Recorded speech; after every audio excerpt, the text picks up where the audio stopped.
चलिए देखिए, पिछले तकरीबन 1.5-2 साल से हम एक मुद्दा महानगर पालिका और समाज कल्याण विभाग का उठा रहे हैं। रमाई घरकुल योजना जो है, ये एक बहुत अच्छी स्कीम सरकार ने शुरू की थी, जिसका मकसद ये था कि एससी समाज के जो गौर गरीब लोग हैं, जो कच्चे घरों में रहते हैं, जिनके पास एक 200-300 स्क्वायर फीट का एक छोटी सी ज़मीन है, उन लोगों को पक्का घर बनाने के लिए सरकार 2.5 लाख रुपये देती है। वो स्कीम बहुत अच्छी होने के बावजूद भी एससी समाज के गौर गरीब लोगों का फ़ायदा क्यों नहीं हो रहा है? क्यों वहाँ पर झोपड़ियाँ वैसे के वैसी बसी हुई है, झोपड़पट्टियाँ वैसी की वैसी बसी हुई है? इसकी हम जब छानबीन किए तो हमें ये पता चला कि बहुत सारे शहरों के अंदर ऐसी धांधलियाँ चल रही है। हमारे शहर के अंदर तो कुछ हद ही पार हो गई है कि यहाँ पर जो अपने आप को भाऊ, दादा और इस समाज के बड़े बड़े नेता कहने वाले लोग जो बड़ी बड़ी गाड़ियों के अंदर घूमते हैं, अपने ही गौर गरीब समाज को कैसा लूट रहे हैं, हमने इसकी इंक्वायरी करे। और वो इंक्वायरी के अंदर हमको समझ में आया है कि 3,000 रुपये अगर आप उनके लोगों को देते हैं तो टोटल फाइल 3,000 रुपये के अंदर बन के मिल जाती है। अब वो उसके अंदर क्या क्या होता है, तो आपका रहीवासी सर्टिफिकेट होना चाहिए, उसमें आपका इनकम सर्टिफिकेट होना चाहिए 1 साल का, उसमें आपका रेसिडेंशियल ये होना चाहिए, फिर आपकी टैक्स रिसीप्ट होना चाहिए। वो टैक्स रिसीप्ट के साथ आपको कास्ट सर्टिफिकेट एक लगाना है और पीला राशन कार्ड आपको लगा के देना है। बस ये 5 डॉक्यूमेंट्स हो गए, आप दे दीजिएगा लेके जाके, और 2.5 लाख रुपये है तो लेके गायब हो जाइए। कई सारे गौर गरीब लोगों से इन्होंने झोपड़पट्टियों में जाके ये डॉक्यूमेंट जमा किए और ये डॉक्यूमेंट्स की बुनियाद के ऊपर इन्होंने वो फाइल तो सबमिट किए, लेकिन पैसा जो है वो डायरेक्टली अपने अकाउंट के अंदर, अपनी पद संस्था के अंदर मंगाए, अपनी कोई कोऑपरेटिव बैंक के अंदर मंगाए, और ये पैसा जो है ये भाऊ दादा लोगों ने अपने जेब में रख लिया। कई 100 करोड़ रुपये की हम बात कर रहे हैं। पिछले कई सालों से ये जो झोल चल रहा है। अब जब ये मामला हम देख रहे थे कि इतनी सारी शिकायतें मैंने किया था, मैंने चीफ मिनिस्टर देवेंद्र फडणवीस को किया था, मैंने सोशल वेलफेयर के मिनिस्टर, जो दुर्भाग्य से हमारे ही अपने मिनिस्टर है, यहाँ के पालक मंत्री है संजय सिरसाट, एससी समाज से ताल्लुक़ रखते हैं, और उनके नाक के नीचे ये धांधली चल रही है। हमने सोशल वेलफेयर के सेक्रेटरी हर्षदीप कांबड़े साहब, बहुत अपराइट ऑफिसर है, बहुत अपने समाज के लिए बहुत कुछ अच्छा किए हैं उन्होंने, उनको भी हमने पत्र लिखे, यहाँ के डिविजनल कमिश्नर को लिखे, यहाँ के कलेक्टर को लिखे, और म्यूनसिपल कमिश्नर को मैंने कितने लेटर लिखा है मुझे भी खुद ये नहीं है, सबके इनवर्ड है मेरे पास। उसके बाद जब कुछ नहीं हो रहा था तो मैंने खुद ने एंटी करप्शन डिपार्टमेंट गया, एंटी करप्शन में डिपार्टमेंट में जाके है तो मैंने पूरा पुरावे दिया उनको, लेटर्स दिया उनको, समझाया कि कैसा ये स्कैम चलता है। कुछ नहीं हुआ। फिर हमने सोचा कि अब है तो हम कोर्ट में जाएंगे, क्योंकि महानगर पालिका अभी 23 करोड़ रुपये अभी रिलीज़ कर रही है। ये रिलीज़ होते ही 31 मार्च से पहले आपके अकाउंट के अंदर और 40 करोड़ रुपये आ जाएंगे रमाई घरकुल के नाम के ऊपर। लेकिन ये पैसा सही मानों में वो गरीब लोगों के पास पहुंच रहा है क्या? तो नहीं पहुंच रहा है। तो बहुत सारे हमारे साथियों ने भी बहुत सारे डॉक्यूमेंट्स निकाले। मुझे लिस्ट नहीं दी जा रही थी कि कितने लोगों को पैसा दिया जाने वाला है, कितने लोगों के सैंक्शन हो गए, तो मैंने खुद ने अपने लेवल के ऊपर निकाला और मेरे फेसबुक पेज के ऊपर वो लिस्ट डाल दिया। तकरीबन 250-300 पेज की लिस्ट है वो। उसके बाद लोगों ने ये बोला कि भैया उस्मानपुरे में तो ये आदमी रहते ही नहीं है, इसका घर ही नहीं है। किसी ने बताया कि साहब ये तो रेलवे स्टेशन के ऊपर सादत नगर के अंदर है ही नहीं इसका मकान। तब है तो हमको इसकी व्याप्ति पता चली और उस हिसाब से हमने ये कंक्लूजन के ऊपर पहुँचे कि तकरीबन 90% जो है वो बोगस फाइल्स तैयार किए गए हैं। और इसी दौरान कुछ लोगों को जब ये समझ में आया कि हमारे समाज के लोग हैं तो इसके बारे में आवाज़ नहीं उठा रहे हैं, तो मुझे एक शख्स ने एक लेटर लिखकर भेजा की तुम्ही आमच्या समाजाच्या बाबतीत लढत आहे, हे रमाई घरकुल योजना कशा प्रकारे चालत आहे याचा एक उदाहरण के तौर के ऊपर हम आपको बोगस डॉक्यूमेंट्स कितनी आसानी से बनाए जा सकते हैं इसका उदाहरण दे रहे हैं। तो उन्होंने उदाहरण के तौर के ऊपर ओरिजिनल डॉक्यूमेंट्स भेजे। किसके नाम के ऊपर भेजे? एक है एकनाथ शिंदे और दूसरे है देवेंद्र गंगाधर राव फडणवीस। इनके नाम के ऊपर बोगस डॉक्यूमेंट्स। क्या है ये? रहीवासी प्रमाण पत्र। एकनाथ शिंदे और देवेंद्र फडणवीस कहाँ रहते हैं? तो अंबेडकर नगर के अंदर रहते हैं। ये सर्टिफिकेट ओरिजिनल डॉक्यूमेंट बता रहा है। फिर उसके बाद उनको ये बताना पडता है की आम्ही गरीब आहे, छोटासा आमचं मकान आहे, त्याला पक्का बांधण्यासाठी आम्हाला टॅक्स रिसीट पाहिजे. तर ह्या दोघांचं, एकनाथ संभाजी शिंदे राहणारे आंबेडकर नगर यांची प्रॉपर्टी, ओरिजिनल डॉक्यूमेंट महानगरपालिकेचा, ये महानगरपालिके का. दूसरा है देवेंद्र गंगाधरराव फडणवीस, ये original tax receipt Devendra Fadnavis Maharashtra के मुख्यमंत्री की.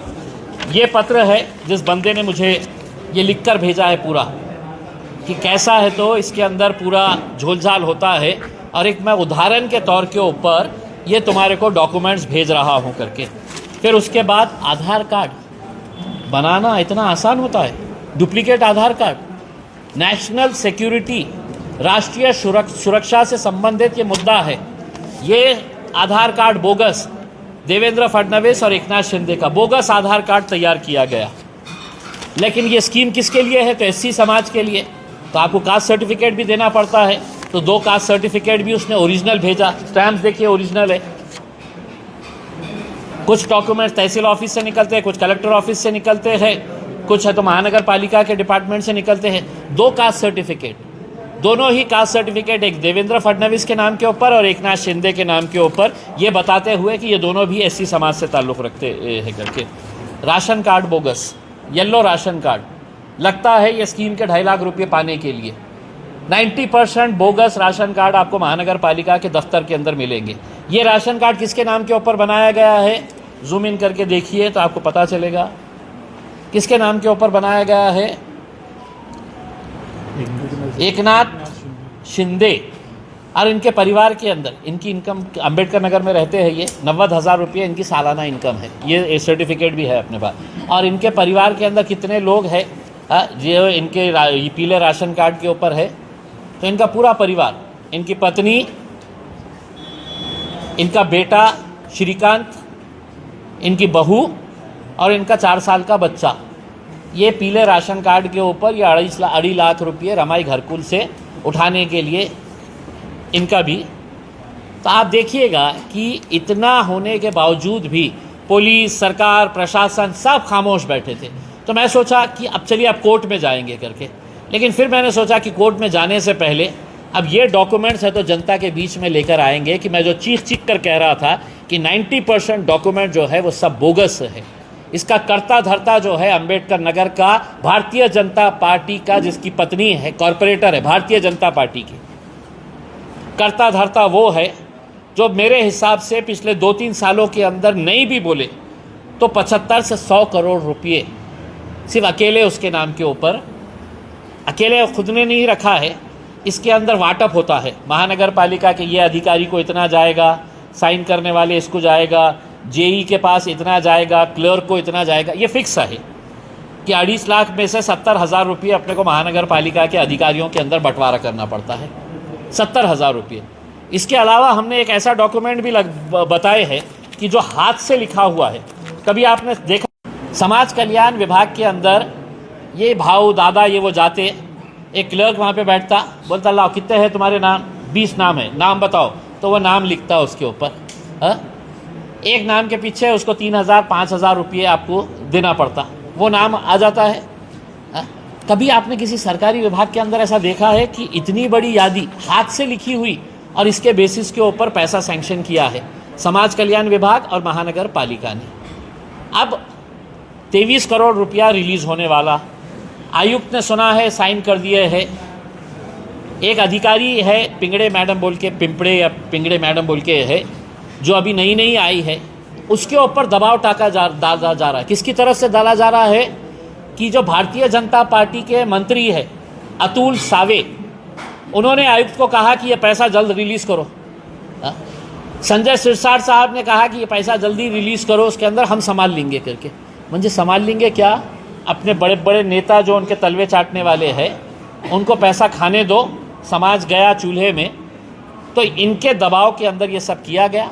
23 करोड़ रुपये जैसे ही आज और कल के अंदर रिलीज़ होने वाले थे तो समाज कल्याण 40 करोड़ रुपये और डालने वाला था.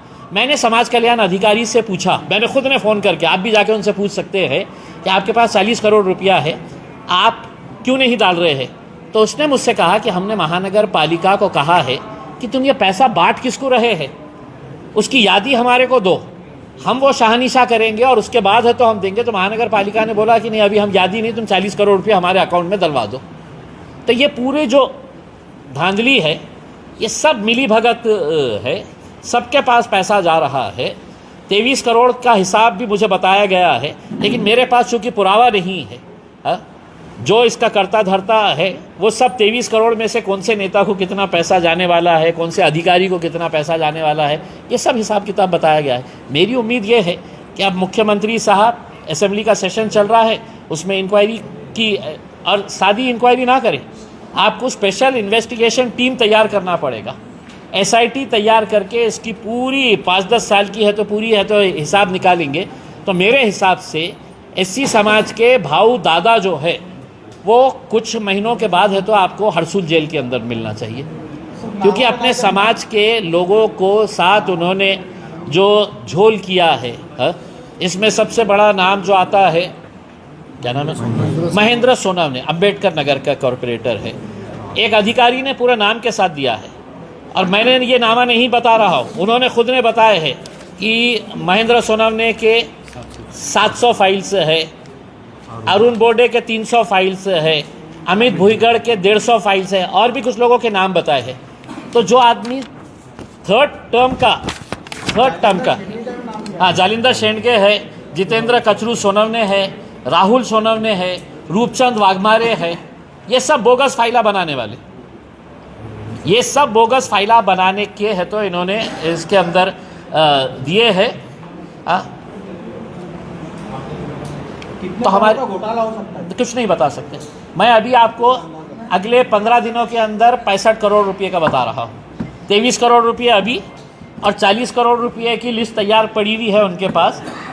40 करोड़ रुपए आते ही ये पूरा उसको गिद्ध के जैसा है तो ये कर लेंगे। मैं आपसे चाह रहा हूँ कि आप आयुक्त के पास जाइए और आयुक्त साहब से पूछिएगा कि साहब ये लिस्ट आपने वेबसाइट पे क्यों नहीं डाली। आप आयुक्त साहब से पूछिएगा कि अभी तक है तो इस शहर के अंदर कितने SCs की झोपड़पट्टियाँ हैं, कितने लोगों को घर दिया गया है, कितना पैसा दिया गया है। अगर सही मानों में ये पैसा उनके पास रहता तो आज कोई भी दलित समाज का, SC समाज का हमारा भाई, उसका कच्चा घर नहीं मिला होता आपको, सब पक्के घर के अंदर चले गए होते। तो हमारी अपेक्षा ये है कि इसका जवाब आयुक्त साहब ने देना चाहिए करके। मुझे जो ये बोगस डॉक्यूमेंट्स आए हैं, मैंने लेटर तैयार करा कि पुलिस कमिश्नर के पास दूं, लेकिन फिर मुझे ये हुआ कि क्या होगा, सारे के सारे अगर एक ही थाली के चट्टे बट्टे हैं, क्योंकि संजय सिरसाट के साथ मैंने इतने बोगस डॉक्यूमेंट्स है तो दिया था, CBI तक दिया था, CBI एंटी करप्शन के DG को दिया था लेके जाके पर्सनली मैंने। वो खुद हैरान हो गए थे कि इतना कैसा मतलब ये है, लेकिन हुकूमत ने उनको दबाने की कोशिश करी। हुकूमत ने बोला कि नहीं भैया हमारे लोग हैं, हाँ हम भी खा रहे हैं, उनको भी खाने दो करके, तो किसी का कुछ हुआ नहीं था। अब मेरी अपेक्षा ये है कि इम्तियाज़ जलील ने ये सवाल उठा लिया है, अब ये गेंद आपके बल्ले में है। अगली पत्रकार परिषद में आके मुझसे ये मत पूछे, वरना हमारे चाहने वाले तो बैठे हैं, यानी मुद्दा उछल रहा होता अपन कहा नंतर गप्प बसले की आंदोलन की कुछ तैयारी है आपकी? आंदोलन की तैयारी नहीं। अगर आपने ईमानदारी से अगर अपनी पत्रकारिता को दिखाते हुए इस मुद्दे को अगर आपने अपने कैमरे का इस्तेमाल करते हुए अगर दिखा दे तो किसी को कोई आंदोलन करने की ज़रूरत नहीं है। आंदोलन अब ये है कि जिन्होंने मेरे खिलाफ यही भाऊ दादाओं को पैसा देकर मोर्चा निकाला था एक शब्द के ऊपर, आज उनके पूरे समाज के साथ जो धोखा हो रहा है, मैं उनसे विनती कर रहा हूँ, अब एक आंदोलन तुम करो, आओ महानगर पालिका के सामने और तुम आंदोलन करो।